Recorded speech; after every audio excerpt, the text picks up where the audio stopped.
ಜಗದ್ಗುರು ಬೈರವೈದ್ಯ ಶ್ರೀ ಬಾಲಗಂಗಾಧರ ಸ್ವಾಮಿಗಳಲ್ಲಿ ಪಾದಗಳನ್ನು ನಮಸ್ಕರಿಸುತ್ತಾ ಇಂದಿನ ಸಭೆಗೆ ಆಗಮಿಸಿ ವೇದಿಕೆ ಮೇಲೆ ಆಸೀನರಾಗಿರ್ತಕ್ಕಂಥ ನನ್ನ ಮುಂದಿನ ನೆಚ್ಚಿನ ನಾಯಕರು, ಮುಂದಿನ ಮುಖ್ಯಮಂತ್ರಿಗಳು ಆದಂಥ ಎಚ್ ಡಿ ಕುಮಾರಸ್ವಾಮಿ ಅವರೇ,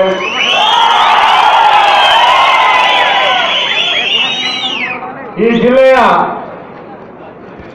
ಎಲ್ಲರ ಪ್ರೀತಿಗೆ ಪಾತ್ರರಾಗಿರ್ತಕ್ಕಂಥ ಲೋಕಸಭಾ ಸದಸ್ಯರು, ನನಗೆ ಅಣ್ಣನ ಸಮಾನರಾದಂಥ ಸಿ ಎಸ್ ಪುಟ್ಟರಾಜುರವರೇ, ಜಾತ್ಯತೀತ ಜನತಾದಳದ ರಾಷ್ಟ್ರೀಯ ಪ್ರಧಾನ ಕಾರ್ಯದರ್ಶಿಗಳು ಆತ್ಮೀಯರಾದಂಥ ಫಾರೂಕ್ ಸಾಹೇಬ್ರೆ, ವಿಧಾನ ಪರಿಷತ್ತಿನ ಉಪಸಭಾಪತಿಗಳಾದಂತಹ ಮರಿತಿಪ್ಪೇಗೌಡ್ರೆ,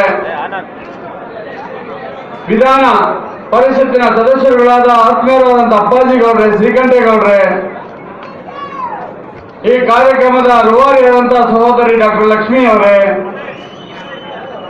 ಈ ತಾಲೂಕಿನ ಮಾಜಿ ಶಾಸಕರು ಆತ್ಮೀಯರಾದಂಥ ಎಲ್ಲ ಶಿವರಾಮೇಗೌಡ್ರೆ,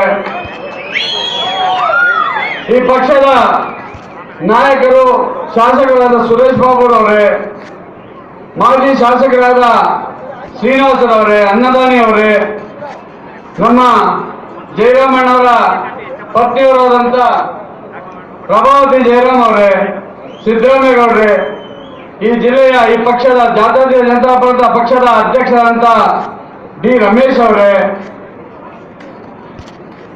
ಮಾಜಿ ಶಾಸಕರಾದಂಥ ಶಿವಕುಮಾರ್ ಅಣ್ಣವರೇ, ವೇದಿಕೆ ಮೇಲಿರ್ತಕ್ಕಂಥ ಶ್ರೀನಿವಾಸ್ ಅವರೇ, ಅಲೀಂ ಅವರೇ, ತಮ್ಮಣ್ಣವರೇ, ಜಗದೀಶ್ ಅವರೇ, ನಮ್ಮ ಶೇಖ್ ಸಾಹೇಬ್ರೆ, ರಾಮಕೃಷ್ಣನ್ ಅವರೇ, ಬಾಲೂರ್ ಅವರೇ, ವೇದಿಕೆ ಮೇಲಿರ್ತಕ್ಕಂಥ ಎಲ್ಲ ಗಣ್ಯಾತಿ ಗಣ್ಯರೇ, ನಾನು ಅನಿವಾರ್ಯ ಪರಿಸ್ಥಿತಿಯಲ್ಲಿ ತಮ್ಮೆಲ್ಲರ ಒತ್ತಾಯದ ಮೇರೆಗೆ ನಾನು ಹಿಂದೆ ಇದ್ದಂಥ ಪಕ್ಷವನ್ನ ಬಿಟ್ಟು ಬರಲೇಬೇಕಾಗಿ,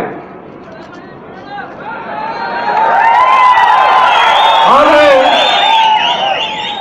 ಆ ಪಕ್ಷದವ್ರು ಯಾರಿಗೂ ಇವತ್ತು ಸುರೇಶ್ ಗೌಡ ದ್ರೋಹ ಮಾಡಿ ನಮ್ಮ ಪಕ್ಷಕ್ಕೆ ಹೋದ ಅಂತ ಹೇಳ್ತಕ್ಕಂಥ ತಾಕತ್ತಿಲ್ಲ.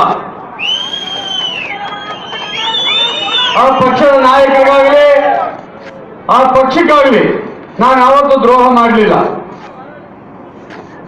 ನನಗೆ ಹಲವಾರು ಸಂದರ್ಭಗಳಲ್ಲಿ ಸಹಾಯ ಮಾಡಿದವ್ರಿಗೂ ಸಹ ನಾನು ವಿರೋಧ ನಿಷ್ಠುರವಾಗಿ ನಡೆದುಕೊಂಡು ಆ ಪಕ್ಷಕ್ಕೆ ಬಹಳ ನಿಷ್ಠನಾಗಿದ್ದೆ. ಅನಿವಾರ್ಯ ಕಾರಣಗಳಿಂದ ನಾನು ಕಳೆದ ಚುನಾವಣೆಯಲ್ಲಿ ಪರಾಭೂತ ಆದೆ.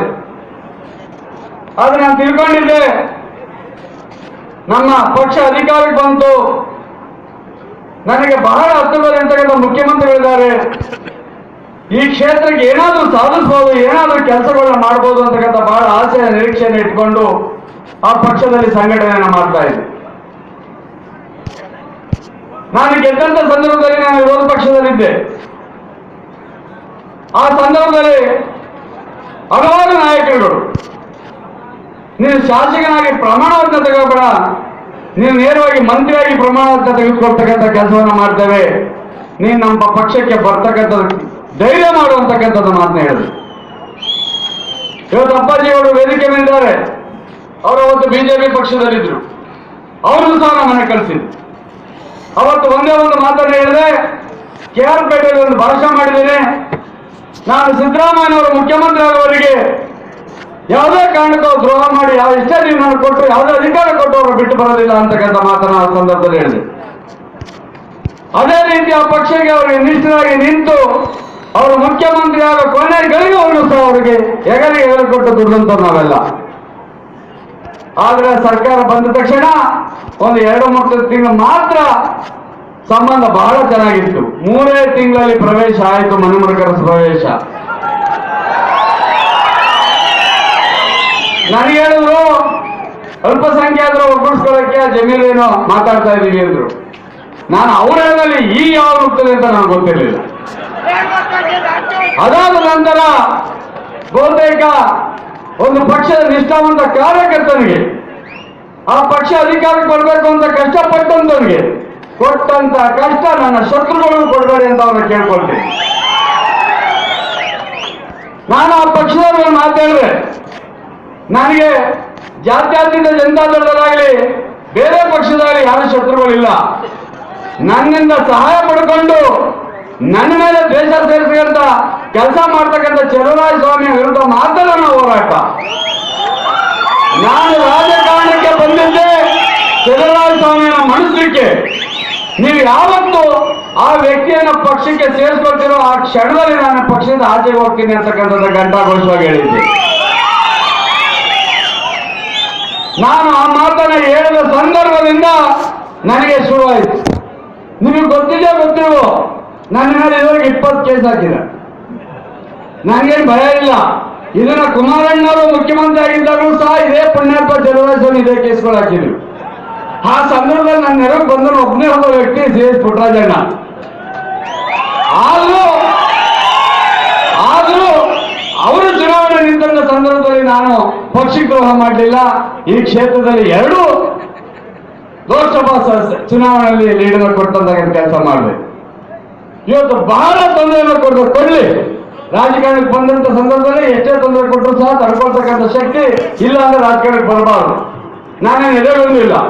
ನಮ್ಮ ಆಸ್ತಿನೇ ಜನತೆ ಅಂತಕ್ಕಂಥ ಭಾವನೆ ಇದ್ದೇವೆ. ಬಹುತೇಕ ನಾನು ಶಿವರಾಮೇಗೌಡರು ಬಹಳ ಕಿತ್ತಾಡ್ತಾ ಇದ್ದು. ದೇವೇಗೌಡರು ಮಾತಾಡಿದ್ರು, ನಿಮಗೆ ಅಧಿಕಾರ ಬೇಕು ಕೊಡೋದು ನಾನು, ನೀವಿಬ್ರು ಒಂದಾಗಬೇಕು, ನಾನು ಹೇಳ್ದಂಗೆ ಕೇಳಬೇಕು. ನಾವು ನೀವೆಲ್ಲ ಹೇಳಿದ್ರಿ ಪಕ್ಷಕ್ಕೆ ಸೇರ್ಕೊಳ್ಳೋದಕ್ಕಿಂತ ಮುಂಚೆ ಎಲ್ಲ ಗ್ರಾಮಗಳಿಗೆ ಬಂದು ಎಲ್ಲರಿಗೂ ಮಾತಾಡಿ ಸಭೆಯನ್ನ ಮಾಡಿ ನೀವು ಸೇರ್ಕೋಬೇಕು ಅಂತಕ್ಕಂಥ ಮಾತಾಡಿ ನಿಜ. ಆದ್ರೆ ನಮಗೆ ಸಮಯ ಕೊಟ್ಟಿದ್ದು ಒಂದೇ ಒಂದು ದಿವಸ. ಸನ್ಮಾನ್ಯ ದೇವೇಗೌಡರು ಏನ್ ಹೇಳುದು, ಶಿವರಾಮೇಗೌಡ ನೀವೊಂದು 100 ಜನ, ಸುರೇಶ್ ಗೌಡ 100 ಜನ ಕರ್ಕೊಂಬನ್ನಿ, ಪಕ್ಷದ ಆಫೀಸಲ್ಲಿ ನಾವು ಒಂದು ಸಭೆ ಮಾಡಿ ಪ್ರೆಸ್ ಮೀಟಿಂಗ್ ಮಾಡಿ ನಿನ್ನ ಪಕ್ಷಕ್ಕೆ ಸೇರಿಸ್ಕೊಳ್ತಕ್ಕಂಥ ಕೆಲಸವನ್ನ ಮಾಡ್ತೀವಿ ಅಂತಕ್ಕಂಥದ್ದು. ನಾನು ಒಬ್ಬರಿಗೂ ಸಹ ಕರೆಯನ್ನ ಮಾಡಲಿಲ್ಲ. ಯಾಕೆಂದ್ರೆ 100 ಜನ ಹೇಳೋದು ನಾವು ನಾಯಕರಲ್ವಾ, ನಾವು ಲೀಡರ್ವಾ ಅಂತಕ್ಕಂಥ ಮಾತನ್ನ ಹೇಳ್ತಾರೆ.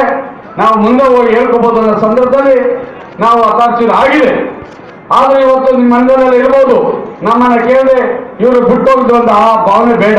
ಅಥವಾ ಮೂಲ ನಾವು ದೇವೇಗೌಡರು ಕುಮಾರಸ್ವಾಮಿಯವರು ನಂಬಿಕೊಂಡು ಈ ಪಕ್ಷದಲ್ಲಿ ಉಳಿತೀವಿ ಅಂತಕ್ಕಂಥದ್ದು ಈ ತಾಲೂಕು ಇವತ್ತು 40,000 ಜನ ಮತದಾರರಿದ್ದಾರೆ. ಅವ್ರಿಗೂ ಸಹ ಚಿಂತೆ ಬೇಡ. ನಾವು ಈ ಪಕ್ಷಕ್ಕೆ ನಾವು ಬರ್ತಾ ಇರ್ತಕ್ಕಂಥದ್ದು, ನಾವು ಹಿಂದೆ ಕಾರ್ಯಕರ್ತರಿರ್ಬೋದು ಅಥವಾ ನಮ್ಮ ಹಿಂಬಾಲಕರಿರ್ಬೋದು, ನಾವು ಜನತಾದಳಕ್ಕೆ ಬರ್ತಾ ಇರ್ತಕ್ಕಂಥದ್ದು ಬಂದಿದ್ದೇವೆ. ಈಗಾಗಲೇ ಯಾವುದೇ ಆತಂಕ ಇಟ್ಕೋಬೇಡಿ. ಅವ್ರ ಮಾತು ಕೇಳ್ತಾರೆ, ಇವ್ರ ಮಾತು ಕೇಳ್ತಾರೆ ಅಂತಕ್ಕಂಥ ಆತಂಕ ಬೇಡ. ನೀವೇನಿದ್ರು ದೇವೇಗೌಡರು ಕುಮಾರಸ್ವಾಮಿ ಅವ್ರ ಮುಖ ನೋಡಿ, ನಮ್ಮ ಮುಖ ಬಿಡಿ. ನಾವು ನಿಮ್ಮ ಜೊತೆ ಯಾವಾಗಲೂ ಇರ್ತೇವೆ. ನಮ್ಮ ಗುರಿ ಒಂದೇ, 2018 ಚುನಾವಣೆಯಲ್ಲಿ ನಾವು ಮುಖ್ಯಮಂತ್ರಿಯಾಗಿ ಕುಮಾರಸ್ವಾಮಿ ಅವರ ನೋಡಬೇಕಾದಂತ ಗುರಿ ಒಂದೇ ಒಂದು. ಇವತ್ತು ಆಂಧ್ರ ಪ್ರದೇಶ ಇರ್ಬೋದು, ತಮಿಳುನಾಡು ಇರ್ಬೋದು, ಯಾಕೆ ಕೇಂದ್ರ ಸರ್ಕಾರಗಳು ಅವ್ರ ಮುಂದೆ ಮಂಡಿ ಉಡ್ತವೆ? ಅಲ್ಲಿ ಸ್ಥಳೀಯ ಪಕ್ಷದ ಸರ್ಕಾರ ಆಡಳಿತ ನಡೆಸ್ತಾ ಇದೆ. ಕಾಂಗ್ರೆಸ್ ಪಕ್ಷ ಇರ್ಬೋದು, ಬಿಜೆಪಿ ಇರ್ಬೋದು, ಇಲ್ಲಿನ ಜಲ ನೆಲ ಭಾಷೆಯ ಪ್ರಶ್ನೆ ಬಂದಾಗ ಹೈಕಮಾಂಡ್ ಹತ್ರ ಮುಖ ನೋಡ್ತಾರೆ. ಯಾವುದೇ ಸ್ವತಂತ್ರ ನಿರ್ಧಾರ ತೆಗೆದುಕೊಳ್ಳಕ್ಕಾಗೋದಿಲ್ಲ. ಇವತ್ತು ಅದೇ ಈ ಜನತಾದಳ ಪಕ್ಷ ಹೈಕಮಾಂಡ್ ಎಲ್ಲ ಕಮಾಂಡ್ ಬೆಂಗಳೂರಿನಲ್ಲಿದೆ.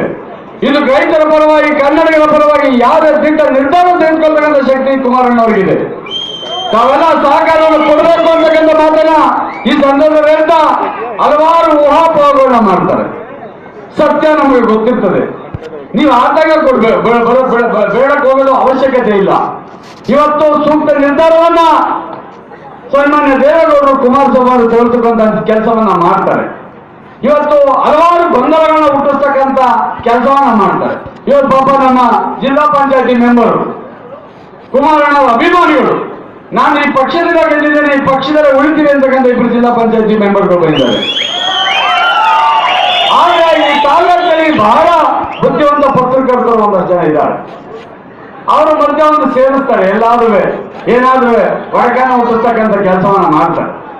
ಅದಕ್ಕೆಲ್ಲ ನೀವು ಧೈರ್ಯ ಬೇಕಾಗಿಲ್ಲ. ನಾವು ನಿಮ್ಮ ಮುಂದೆ ಬಂದು ಸತ್ಯವನ್ನು ಹೇಳ್ತೇವೆ. ನಾನಿರ್ಬೋದು, ಶಿವರಾಮೇಗೌಡರು, ಅಪ್ಪಾಜಿಗೌಡರು, ಶ್ರೀಕಂಠಗೌಡರು, ಇಲ್ಲಿರ್ತಕ್ಕಂಥ ನಾಯಕರುಗಳು ಒಗ್ಗಟ್ಟಾಗಿ ಪ್ರತಿ ಗ್ರಾಮಗಳಿಗೆ ಬಂದು ನಾವು ಪಕ್ಷವನ್ನು ಸಂಘಟನೆ ಮಾಡ್ತಕ್ಕಂಥ ಕೆಲಸವನ್ನ ಬಹುತೇಕ 3 ತಿಂಗಳಿಂದ ಶುರು ಮಾಡ್ತೇವೆ. ಇದ್ರ ಜೊತೆಗೆ ಈಗಾಗಲೇ ಶ್ರೀಕಂಠೇಗೌಡರು ಹೇಳಿದಾಗೆ ಇನ್ನು ನಾವು ಬೆಳ್ಳೂರು ಬಂದಿದ್ದೀವಿ, ಇದು ದೇವಮೂಲೆ ಅಂತಕ್ಕಂಥ ಪ್ರಶ್ನೆ, ಅದಕ್ಕೋಸ್ಕರ ಬೆಳ್ಳೂರು ಬಂದಿದ್ದೀವಿ. ಇನ್ನು ನಾಗಮಂಗಲ ಹೊಣಕೆರೆ ಬರ್ತಕ್ಕಂಥ ಕೆಲಸವನ್ನ ಮಾಡ್ತಾರೆ ಅಂತಕ್ಕಂಥ ಮಾತನ್ನ ಈ ಸಂದರ್ಭದಲ್ಲಿ ಹೇಳ್ತಾ, ಮೊನ್ನೆ ಪಾಪ ಚಲುವರಾಯ ಸ್ವಾಮಿಯವರ ಪ್ರಮಾಣದ ಬಗ್ಗೆ ಬಹಳ ಹೇಳ್ತಾ ಇದ್ರು. ನಾನು ಹೇಳ್ತೀನಿ ಸ್ವಾಮಿ, ನೀನು ದುಡ್ಡು ತಗೊಂಡೇ ಓಟ್ ಹಾಕಿದ್ರು ಎಲ್ಲಿ ಬೇಕಾದ್ರೆ ಪ್ರಮಾಣ ಮಾಡ್ತೀನಿ. ಮಂಜುನಾಥ ಸ್ವಾಮಿ ತಗೊಂಡಾಗ ಪ್ರಮಾಣ ಮಾಡ್ತೀನಿ. ಫಾರೂಕ್ ಸಾಹೇಬರ ಚುನಾವಣೆಯಲ್ಲಿ ರಾಮಮೂರ್ತಿ ಅವರ ಹತ್ರ ದುಡ್ಡನ್ನು ತೆಗೆದುಕೊಂಡೇ ನೀವೆಲ್ಲ 7 ಜನ ಮತವನ್ನು ಹಾಕಿದ್ದು ಅಂತಕ್ಕಂಥ ನನಗೆ ಗೊತ್ತು ಸತ್ಯ. ನಾನು ಆ ಕುಟುಂಬಕ್ಕೆ ಬಹಳ ಹತ್ರ ಇರ್ತಕ್ಕಂಥವನು. ನೀವು ದುಡ್ಡಿಗೋಸ್ಕರ ಆಸೆಯನ್ನು ಪಟ್ಟು ಇವತ್ತು ನಿಮ್ಮ ಬೆಳೆಸಂತ ಪಕ್ಷಕ್ಕೆ ದ್ರೋಹ ಮಾಡಿ ಅದ್ರ ಜೊತೆಗೆ ಬೆಳೆಸೋರ್ನ ಬೈತಿರಲ್ಲ, ಇದು ಎಂತ ಅವಮಾನ ಅಂತಕ್ಕಂಥದ್ದು ನಿಮಗೆಲ್ಲ ಗೊತ್ತಿದೆ. ಆದ್ರೆ ಎಲ್ಲ ಒಂದ್ ಕಡೆ ಇವತ್ತು ಹಲವಾರು ಗುತ್ತಿಗೆದಾರರು ಅಂತ ಪ್ರತಿನಿಧಿಗಳಿರ್ಬೋದು ಚೆಕ್ಗಳನ್ನ ಇಟ್ಕೊಂಡು ಅವನ್ನ ಎದುರಿಸ್ತಕ್ಕಂಥ ಕೆಲಸವನ್ನ ಸನ್ಮಾನ್ಯ ಚಲುವರಾಯ ಸ್ವಾಮಿಯವರು ಮಾಡ್ತಾರೆ. ನೀವು ಆ ಚೆಕ್ಗಳ ಎದುರು ಬೇಕಾಗಿಲ್ಲ, ಡಿಸೆಂಬರ್ ವರೆಗೆ ಅಲ್ಲೇ ಇರಿ. ಡಿಸೆಂಬರ್ ಅನ್ನ ದಯವಿಟ್ಟು ನಿಮ್ಮ ಮಾತೃ ಪಕ್ಷ ನಿಮ್ಮ ಮನೆ ಆದಾಗ ಬನ್ನಿ. ಇವತ್ತು ಕಾಂಗ್ರೆಸ್ ಪಕ್ಷದವರಿಗೆ ಒಂದು ಮಾತಾಡ್ತೀನಿ, ಮುಂದಿನ ಚುನಾವಣೆಯಲ್ಲಿ ನಿಮ್ಮ ಪಕ್ಷಕ್ಕೆ ಈ ತಾಲೂಕಿನ ಅಭ್ಯರ್ಥಿ ಇರೋದಿಲ್ಲ ಅಂತಕ್ಕಂಥ ಮಾತನ್ನು ಹೇಳ್ತೀನಿ. ಚಲುವರಾಯ ಸ್ವಾಮಿ ಯಾವುದೇ ಕಾರಣ ಕಾಂಗ್ರೆಸ್ ಪಕ್ಷಕ್ಕೆ ಹೋಗೋದಿಲ್ಲ. ಚಲುವರಾಯ ಸ್ವಾಮಿ ಬಿಜೆಪಿ ಪ್ರಯತ್ನ ಪಡ್ತಾರೆ, ಇಲ್ಲ ಇಂಡಿಪೆಂಡೆಂಟ್ ಇಲ್ಲ ತಯಾರು ಮಾಡ್ತಾರೆ, ಅದು ಬಿಟ್ಟು ಚುನಾವಣೆಗೆ ನಿಲ್ಲೋದಿಲ್ಲ ಅಂತಕ್ಕಂಥ ಮಾತನ್ನು ಈ ಸಂದರ್ಭದಲ್ಲಿ ಹೇಳ್ತೀನಿ.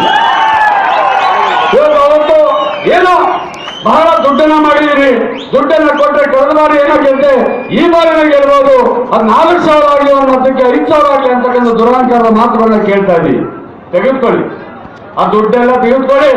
ಇವತ್ತು ನಿಮ್ಮೊಂದು ಒಂದು ಮಾತನ್ನ ಹೇಳ್ತೇನೆ, ಸನ್ಮಾನ್ಯ ಸದಾನಗೌಡರು ಮುಖ್ಯಮಂತ್ರಿ ಆಗಿದ್ದಂಥ ಸಂದರ್ಭದಲ್ಲಿ ನಮ್ಮ ಆದಿಚುಂಚನಗಿರಿ ಸ್ವಾಮೀಜಿಯವರು ಒತ್ತಾಯದ ಮೇರೆಗೆ ಸುಮಾರು 128 ಹಳ್ಳಿ, ಆದ್ರೆ 169 ಹಳ್ಳಿಗಳಿಗೆ ಶಾಶ್ವತವಾದ ಕುಡಿಯ ಯೋಜನೆ ತಂದು ಎಷ್ಟು ಸರಿ ಟೆಂಡರ್ ಮಾಡಿಸಿದ್ರಿ ನೀವು? ನಿಮ್ಮ ಅಣ್ಣ ಎಷ್ಟು ಪರ್ಸೆಂಟ್ ಕೇಳ್ತಾರೋ ಆಂಧ್ರ ರೆಡ್ಡಿ ಅವ್ರ ಹತ್ರ, ನಿಮ್ಗೆ 15% ಕ್ಯಾನ್ ತಗೊಳಕ್ಕೆ ಮನ್ಸಲ್ವಾ? 15% ಇವತ್ತು ಅವ್ರ ಜೊತೆ ಇದ್ದಾರೆ 25 ಕಂಟ್ರಾಕ್ಟರ್ ನೋಡಿ ಅವರು ಸಹ 15% ಕೊಟ್ಟು ಇವತ್ತು ಕೆಲಸ ಮಾಡ್ತಾ ಇರ್ತಕ್ಕಂಥ. ಇವತ್ತು ಬೆಳ್ಳೂರಲ್ಲಿ ಮಾಡಿರೋದಕ್ಕೆ ಪೂಜೆ ಮಾಡ್ತಾ ಇರೋದು ಬಂದು ಈ ಕೆಲಸಗಳೆಲ್ಲ ನೀವು ನೋಡ್ತಾ ಇದ್ದೀರಿ. ದಯಮಾಡಿ ಈ ಮನೆ ಹಾಡ್ರಿಗೆ ಈ ತಾಲೂಕಿನಲ್ಲಿ ಅವಕಾಶ ಸಾಲ ಇಲ್ಲ, ಯಾಕೆಂದ್ರೆ ಅವರು ನಮ್ಮ ತಾಲೂಕಿನಲ್ಲಿ ಬೆಳೆದವರಲ್ಲ. ನೀವು ತಿಳ್ಕೊಳ್ಳಿ, ಚಲುವರಾಯ ಸ್ವಾಮಿಯವರು ಯಾವತ್ತೂ ನಮ್ಮ ತಾಲೂಕಿನಲ್ಲಿ ಇರಲಿಲ್ಲ. ಅವ್ರು ಇದ್ದಿದ್ದು ಭದ್ರಾವತಿ ನಮ್ಮ ಚನ್ನರಾಯಪಟ್ಟಣದಲ್ಲಿ. ಇತ್ತೀಚೆಗೆ ದೇವೇಗೌಡರ ಹತ್ರ ಯಾರೋ LOCಗೆ ಹೋಗಿ ಕುಮಾರಣ್ಣ ಪರಿಚಯ ಆಗಿ ಈ ಮಟ್ಟಿಗೆ ಬೆಳೆದು ನೋಡಿ. ಅವ್ರ ಮೂಲಕ ಬಹುತೇಕ ಅವರು ಯಾವತ್ತೂ ಸಹ ನಮ್ಮ ತಾಲೂಕಿನ ಬೆಳೆದಿಲ್ಲ. ಮುಂದೆ ಅವ್ರನ್ನ ಓಡಿಸ್ತಕ್ಕಂಥ ಕೆಲಸವನ್ನ ನೀವು ಮಾಡಬೇಕಾಗ್ತದೆ ಬಂಧುಗಳೇ. ಇವತ್ತು ಯಾವುದೇ ದುಡ್ಡನ್ನು ಇಸ್ಕೊಂಡ್ರೆ ಇಷ್ಟು ಬೃಹತ್ ಸಂಖ್ಯೆಯಲ್ಲಿ ಬಂದು ಕುಮಾರಣ್ಣವ್ರನ್ನ ನೋಡ್ಬೇಕು, ಅವ್ರ ಮಾತನ್ನ ಕೇಳಬೇಕು ಅಂತ ತಾವೆಲ್ಲ ಬಂದಿದ್ದೀರಿ. ನಿಮಗೆಲ್ಲ ಮತ್ತೊಮ್ಮೆ ಅನಂತ ಧನ್ಯವಾದಗಳು. ಯಾಕೆಂದ್ರೆ ನಾವು ಹೊಸ ಪಾರ್ಟಿಗೆ ಬಂದಿದ್ದೀವಿ, ಇನ್ನು ನಮಗೆ ಸೂಚನೆ ಸಲಹೆಗಳನ್ನ ತಗೋಬೇಕಾಗ್ತದೆ. ನಾವು ಯಾವುದೇ ಕಾರಣಕ್ಕೆ ಕಿರಿಕಿರಿ ಮಾಡಬೇಕು ನಾನಂತೂ ಸಿದ್ಧ ಇಲ್ಲ. ಅಥವಾ ಏನಾದ್ರೂ ನಮ್ಮಿಂದ ತಪ್ಪಾಗಿದ್ರೆ ನಿಮ್ಮಲ್ಲಿ ಕ್ಷಮೆಯನ್ನು ಕೊಡ್ತಾ ದಯಮಾಡಿ ಇದೇ ಉತ್ಸಾಹ 2018ರ ಚುನಾವಣೆಯಲ್ಲಿ ಮುಖ್ಯಮಂತ್ರಿಯಾಗಿ ಕುಮಾರಸ್ವಾಮಿ ಅವರು ಪ್ರಮಾಣ ವಚನ ತೆಗೆದುಕೊಳ್ಳುವವರೆಗೂ ಇರಬೇಕು ಅಂತ ಕೇಳ್ಕೊಳ್ತಾ ನಾನು ಮಾತನ್ನು ಮುಗಿಸ್ತೇನೆ. ಜೈ ಜೈ ಕರ್ನಾಟಕ.